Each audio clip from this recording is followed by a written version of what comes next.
ಕಡೆ ರೇಖೆ ಕಲ್ತಿರೋರು ಈಗ ನನಗೆ ಕಾಲ್ ಮಾಡಿ ಕೇಳ್ತಿರೋದು, ಮೇಡಮ್ ಸರಿಯಾದ ಮಾಹಿತಿ ಗೊತ್ತಿಲ್ಲ, ಉಸುಯಿ ರೇಖೆಯಲ್ಲಿ ಎಷ್ಟು ಸಿಂಬಲ್ಸ್ ಇದೆ ಅಥವಾ ಎಷ್ಟು ಚಿಹ್ನೆಗಳಿದೆ, ಅದು ಯಾವ ರೀತಿಯಾಗಿ ನಾವು ಕಲಿಬೇಕು ಅಂತ ತುಂಬ ಜನ ಕೇಳ್ತಿದ್ದಾರೆ. ಇಲ್ಲಿ ಉಸುಯಿ ರೇಖೆಯಲ್ಲಿ ಬಂದು ನಿಮಗೆ 6 ರೇಖೆ ಸಿಂಬಲ್ಸ್ ಬರುತ್ತೆ. ಉಸುಯಿ ರೇಖೆಯಲ್ಲಿ ನಿಮಗೆ 6 ರೇಖೆ ಸಿಂಬಲ್ಸ್ ಬರುತ್ತೆ.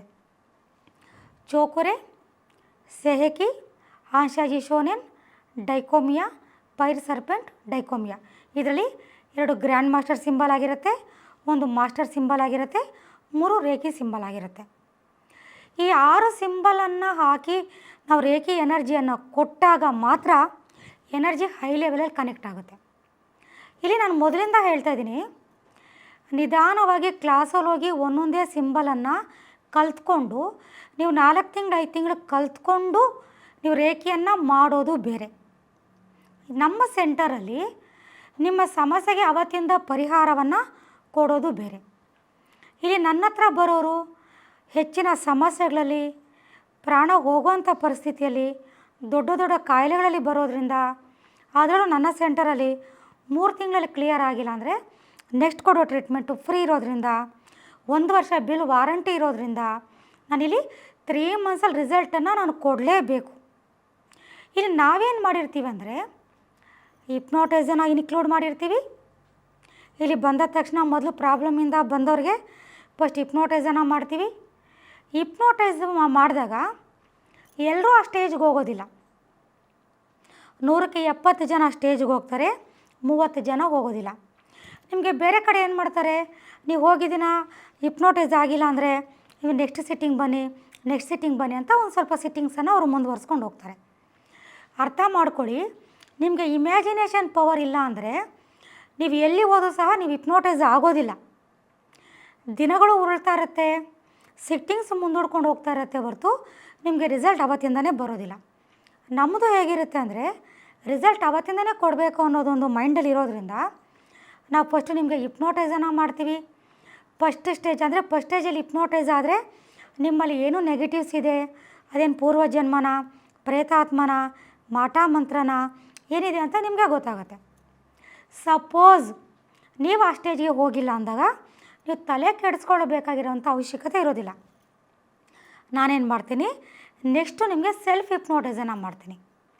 ಸೆಲ್ಫ್ ಹಿಪ್ನೋಟೈಸನ್ನು ಮಾಡಿ ಯಾವುದೇ ಒಂದು ಕೆಟ್ಟ ಶಕ್ತಿಗಳು ಅಂದರೆ ಅದು ಪೂರ್ವಜನ್ಮ, ಪ್ರೇತಾತ್ಮ, ಮಾಟ ಮಂತ್ರ, ಜನಗಳ ದೃಷ್ಟಿ, ಜನಗಳ ಶಾಪ, ಗ್ರಹಗತಿಯಿಂದ ಬಂದಿರುವಂಥ ಕೆಟ್ಟ ಶಕ್ತಿಗಳು, ಏನಾದರೂ ದಾಟಿದ್ರೆ ಬಂದಿರುವಂಥ ಕೆಟ್ಟ ಶಕ್ತಿಗಳು, ಸರ್ಪದೋಷಗಳು, ಟೋಟಲಾಗಿ ನಾವು ನೆಗೆಟಿವ್ ಎನರ್ಜಿಗಳಂತ ನಾವು ಏನನ್ನು ಹೇಳ್ತೀವೋ ಅದೆಲ್ಲ ಬಂದು ಸೇರೋದು ನಮ್ಮ ದೇಹದ 8 ಚಕ್ರಗಳಲ್ಲಿ.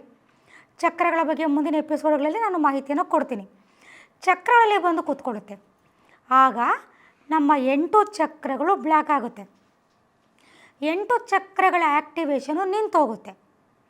ಯಾವಾಗ 8 ಚಕ್ರಗಳ ಆ್ಯಕ್ಟಿವೇಶನ್ ನಿಂತೋಗುತ್ತೋ ನಮ್ಮ 8 ಸೂಕ್ಷ್ಮ ಶರೀರಗಳು ಸಹ ಫುಲ್ಲು ಝೀರೋ ಆಗುತ್ತೆ. ಆಗ ನಮ್ಮ ಚಕ್ರಗಳಲ್ಲಿ ಕೂತ್ಕೊಂಡಾಗ ಆ ನೆಗೆಟಿವ್ ಎನರ್ಜಿಯ ಪವರ್ ಮನುಷ್ಯನ ಮೇಲೆ ಪ್ರಭಾವವನ್ನು ಬೀರುತ್ತೆ.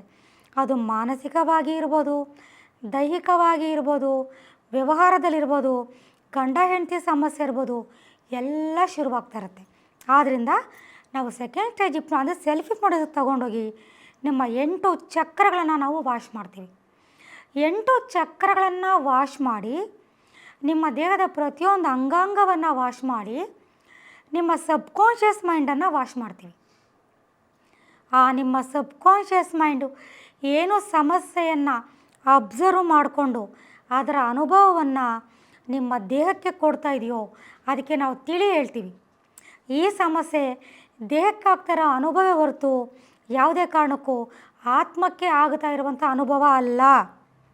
ಇದು ದೇಹಕ್ಕೆ ಆಗ್ತಾ ಇರುವಂಥ ಅನುಭವ ಆಗಿರೋದ್ರಿಂದ ಈ ದೇಹ ಅದನ್ನು ಸಾಕಷ್ಟು ಅನುಭವಿಸಿದೆ, ಇನ್ನು ಮುಂದೆ ಅದು ಅನುಭವಿಸೋಕ್ಕೆ ಸಿದ್ಧವಾಗಿಲ್ಲ. ಆದ್ದರಿಂದ ಈ ಕ್ಷಣದಿಂದನೇ ಈ ದೇಹಕ್ಕೆ ಮುಕ್ತಿಯನ್ನು ಕೊಡು. ಈ ದೇಹದ ಓನರ್ ನೀನು, ಈ ದೇಹದ ಒಡೆಯ ನೀನು, ನಿಜವಾದ ಡಾಕ್ಟರ್ ನೀನು.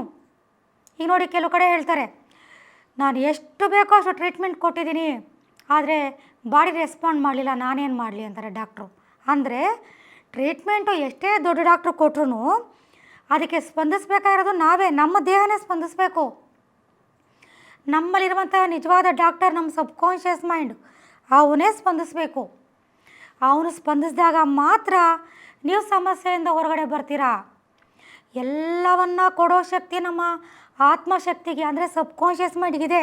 ಆದರೆ ಅದನ್ನು ಕೇಳಿ ಪಡ್ಕೊಳ್ಳೋಂತಹ ವಿಧಾನ ನಿಮಗೆ ಗೊತ್ತಿಲ್ಲ. ಅದೇ ನಾವು ನಿಮಗಿಲ್ಲಿ ಹಿಪ್ನಾಟೈಸಲ್ಲಿ ಹೇಳ್ಕೊಡೋಂಥದ್ದು. ನೀವು ಕೇಳ್ಬೋದು, ಏನು ಮೇಡಮ್ ಹಿಪ್ನೋಟೈಸ್ ಮಾಡಿಬಿಟ್ಟು ಮೈಂಡಿಗೆ ಸಜೆಷನ್ ಕೊಟ್ಬಿಟ್ರೆ ಎಲ್ಲ ಸರಿ ಹೋಗ್ಬಿಡುತ್ತಾ ಅಂತ. ಖಂಡಿತ ಸರಿ ಹೋಗುತ್ತೆ. ಒಂದು ಎಕ್ಸಾಂಪಲ್ ಹೇಳ್ತೀನಿ ನೋಡಿ. ಈಗ ನೀವು ಮಲಗಿದ್ದಾಗ ನಿಮ್ಮ ಕಣ್ಣೆದುಗೊಂದು ವಾಲ್ ಕ್ಲಾಕ್ ಇರುತ್ತೆ. ನೀವೊಂದು ವರ್ಷ ಬೆಳಗ್ಗೆ ಕಣ್ಣು ಬಿಡ್ತೀರಾ, ಟೈಮನ್ನು ನೋಡ್ತೀರಾ, ನಿಮ್ಮ ಮೈಂಡ್ ಅದಕ್ಕೆ ಫಿಕ್ಸ್ ಆಗಿರುತ್ತೆ. ಅಲ್ಲಿಂದ ವಾಲ್ ಕ್ಲಾಕನ್ನು ನೀವು ರಿಮೂವ್ ಮಾಡಿದಾಗ ಬೆಳಗ್ಗೆ ನೀವು ಅಲ್ಲೇ ನೋಡ್ತಾ ಇರ್ತೀರ. ಅಂದರೆ ನಿಮ್ಮ ಮೈಂಡ್ ಅದನ್ನು ಚೆನ್ನಾಗಿ ಅಬ್ಸರ್ವ್ ಮಾಡ್ಕೊಂಡಿರುತ್ತೆ. ಅಲ್ಲಿ ವಾಲ್ ಕ್ಲಾಕ್ ಇಲ್ಲ ಅನ್ನೋ ಸತ್ಯಾಂಶ ನಿಮಗೆ ಗೊತ್ತಾಗಬೇಕಂದ್ರೆ ಕನಿಷ್ಠ 2 months ಬೇಕು. ಅಷ್ಟರ ಮಟ್ಟಿಗೆ ಅದೇ ಥರ ನಮ್ಮ ಕಾಯಿಲೆನೂ ಅಷ್ಟೇ, ನಮ್ಮ ಸಬ್ಕಾನ್ಷಿಯಸ್ ಮೈಂಡ್ ಅಷ್ಟು ಅದನ್ನು ಅಬ್ಸರ್ವ್ ಮಾಡ್ಕೊಳ್ಳುತ್ತೆ. ಮತ್ತು ಹಿಪ್ನೋಟೈಸ್ ಮಾಡಿ ನಾವು ರೆಕಾರ್ಡ್ ಮಾಡಿಕೊಟ್ಟಾಗ ಅದನ್ನು ಬೆಳಗ್ಗೆ ಸಾಯಂಕಾಲ ಹಾಕಿ ಕೇಳಿದಾಗ ನಿಮ್ಮ ಮೈಂಡ್ ನೆಗೆಟಿವಿಂದ ಪಾಸಿಟಿವ್ ಕಡೆ ಬರುತ್ತೆ. ಇದು ಹೇಗೆ ಸಾಧ್ಯ? ಅದಕ್ಕೆ ಇನ್ನೊಂದು ಎಕ್ಸಾಂಪಲ್ ಹೇಳ್ತೀನಿ. ಈಗ ನಿಮಗೊಂದು ಮೂವಿ ನಿಮ್ಗೆ ಇಷ್ಟ ಇಲ್ಲ, ನಿಮ್ಮ ಫ್ರೆಂಡ್ ಬಂದು ಕರೀತಾರೆ, ಮೂವಿ ತುಂಬ ಚೆನ್ನಾಗಿದೆ ಹೋಗೋಣ ಹಬ್ಬ ಅಂತಾರೆ. ಇಲ್ಲಪ್ಪ ನಾನು ಬರಲ್ಲ, ನನಗೆ ಇಂಟ್ರೆಸ್ಟ್ ಇಲ್ಲ ಅಂತೀರ. ನಾಳೆನೂ ಬಂದು ಕರೀತಾನೆ, ನೀವು ಹೋಗಲ್ಲ. ನಾಳಿದ್ದು ಕರೀತಾನೆ. ಸತತವಾಗಿ 1 ವಾರ ನಿಮ್ಮನ್ನು ಬಂದು ಕರೆದಾಗ ನಿಮ್ಗೆ ಇಷ್ಟ ಇಲ್ಲ ಅಂದರೂ ಹೋಗೇ ಹೋಗ್ತೀರ. ಅಂದರೆ ನಿಮ್ಮ ಮೈಂಡ್ ಬೇರೆಯವರು ಏನು ಹೇಳ್ತಾ ಇರ್ತಾರೋ ಅದಕ್ಕೆ ಬೆಲೆ ಕೊಟ್ಟು ಅದಕ್ಕೆ ಅಬ್ಸರ್ವ್ ಆಗುವಂತಹ ನಿಮ್ಮ ಮೈಂಡು. ನಾವಿಲ್ಲಿ ನಿಮ್ಗೆ ಹಿಪ್ನೋಟೈಸ್ ಮಾಡಿ ನಿಮ್ಮ ಸಬ್ಕಾನ್ಷಿಯಸ್ ಮೈಂಡನ್ನು ಆ್ಯಕ್ಟಿವ್ ಮಾಡಿ ನಾವು ಸಜೆಷನ್ಸನ್ನು ಕೊಟ್ಟು ಅದನ್ನು ದಿನಕ್ಕೆ 2 ಸತಿ ನೀವು ಡೈಲಿ ಕೇಳಿಸ್ಕೊಂಡಾಗ ನೆಗೆಟಿವ್ ಕಡೆಯಿಂದ ಪಾಸಿಟಿವ್ ಕಡೆ ನಿಮ್ಮ ಮೈಂಡ್ ಯಾಕೆ ಬರೋದಿಲ್ಲ? ಬಂದೇ ಬರುತ್ತೆ.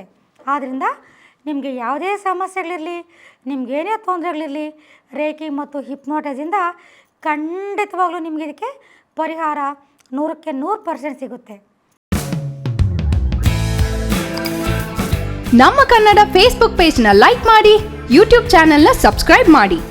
For more updates click on the bell icon. ನಮ್ಮ ಕನ್ನಡ ಡಿಜಿಟಲ್ ಮೀಡಿಯಾ.